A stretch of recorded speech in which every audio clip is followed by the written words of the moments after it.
I've been working with victims of violent crime for 20 years or more, and even before that, I've been fighting for women's rights.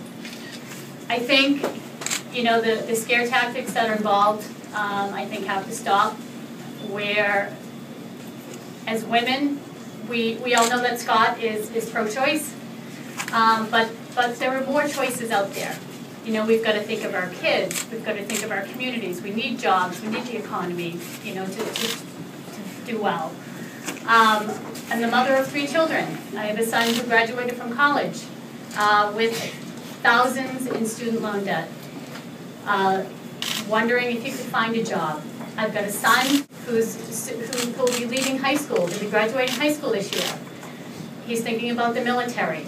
That's an important issue. I've got a daughter who's a freshman in high school. I want there to be more than one choice for her. I want there to be choices for my children. Like Scott said, we can't, you know, pit one group against another. It can't be men and women against one another. We have to stand together, and I've seen Scott do that.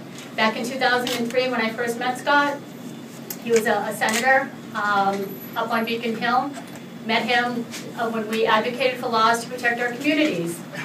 The side of Scott you don't see is the man who one day we walked into his office with a victim who was visibly upset and shaken, and he offered his office to us to calm her down. And we had an open door policy with him after that we could just.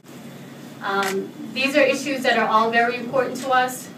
It's you know, it really bothers me that there's somebody out there saying, you know what, you need to pick me because I'm the person that will advocate for these laws, or, you know, on behalf of women, when Scott has been doing that for most of his career. So that's unfair.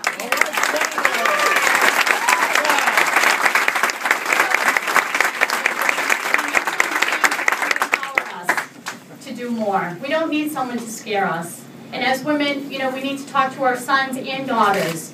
We've come a long way. We're not going backwards. I'm going to make sure we're not going backwards. I know Scott Brown is going to make sure we're not going backwards. Make sure I'm touching the coast.